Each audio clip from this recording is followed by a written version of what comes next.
having conversations less about lifetime value and CAC and all these ridiculous things that have nothing to do with actually building a sustainable business, and we start having conversations on how to really win in entrepreneurship, which is, look, I'm a big fan of working smart, right? And a lot of you know, and there's a lot of conversations I'm getting together with my friend DHH and Jason Fried, founders of 37 Signals, incredible entrepreneurs, hugely passionate about work-life balance, working less. I, on the other hand, it's not that I want everybody to work so much, it's just that I spend almost all my time talking to, like if you consume my content, 98% of my content is focused on people that are complaining.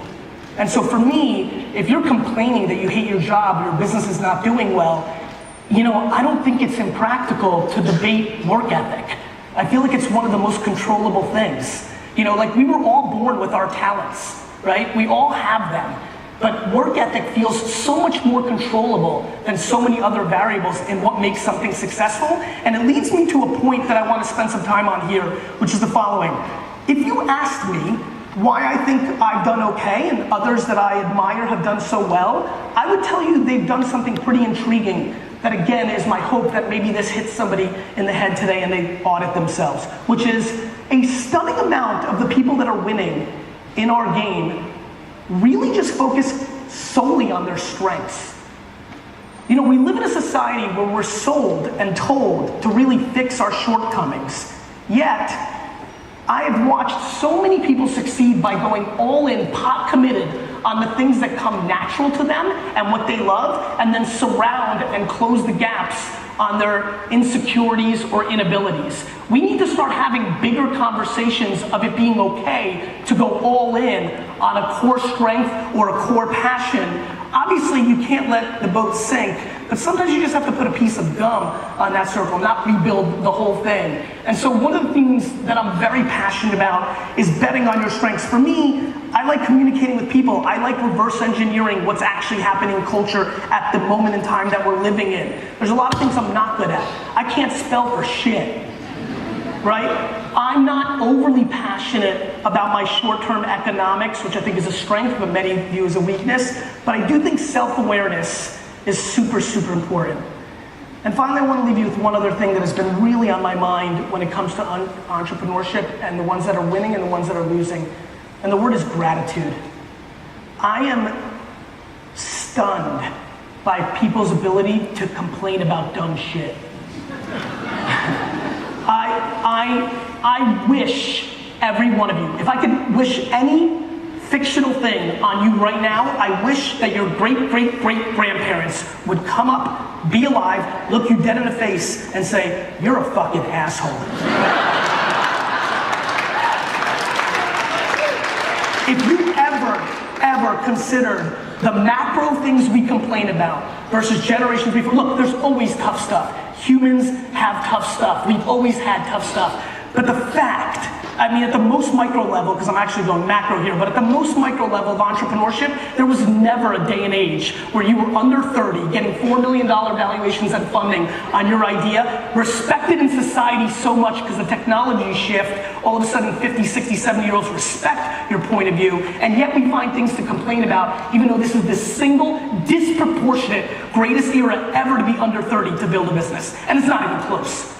And so we complain about things like Facebook and Instagram changed their algorithm. Like that, like, let me just save everybody a little time. If you meet somebody who's complaining that their business is in trouble because Facebook and Instagram changed their algorithm, that person fucking lost. They're done. Their inability to adjust is over. And that is finally and ultimately, in this last decade, I have lost an obnoxious amount of money betting on people. And the thing that has been very clear is, right. I started betting like an investor, not like what I did. My first 3 checks were Facebook, Twitter, and Tumblr. Then I got progressively stupid. And I did because I thought I was fancy and thought I was an investor. What I did when I invested in those 3 companies was I believed in the jockey, I believed in the horse, I believed in the person, and the idea, easy. And my intuition at the time, since I was a businessman, was, oh, this person can navigate the changes. The one thing I've lost that I'm now reconnected with over the last 12 months, that I implore everybody here gets really connected with, is that Entrepreneurship changes every day. The market changes every day. Things happen every day. Entrepreneurship sucks. I know it's cool, but let me tell you, entrepreneurship is lonely as shit. One thing we don't talk about in this group, us friends, we like to talk about all the good shit. We're not talking about the depression and suicide that so many of our friends are going through because it's the first time they've actually lost because school is a rigged game. Entrepreneurship is you're playing against the market, and the market doesn't give a fuck what your grandfather did.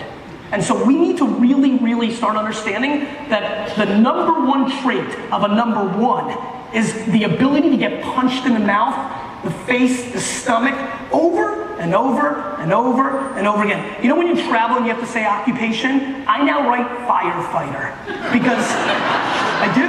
Because it's so crazy. I'm giving this talk and I'm trying to drill it. I've got a minute 23 left, but I promise you, another part of my brain is like, what the fuck is gonna be on text and email when I get off this fucking stage? Because I promise you, it's 8 fucking headaches. And that's all I do.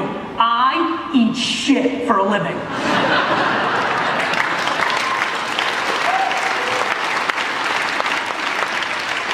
And your ability in this room, if you aspire or continue to be an entrepreneur, your ability to eat shit is the quickest indicator of where you end up. Because it moves, it changes, and we're treating it like this awesome lifestyle thing, putting bullshit fucking photos on Instagram like it's so fucking rad. My friends, entrepreneurship is not Coachella. Entrepreneurship is trying to build something that can pay its bills each month. Because I remind you, 90% of the people, 95% of the people with startups right now lose money each and every month. And let me just give you a quick sneak preview. Losing money each and every month takes no fucking skills. So please, can this room be a catalyst to more proper conversations around entrepreneurship? Because it needs rebranding. Because right now it's super fucking soft, and when shit's soft, shit gets ugly. Thank you.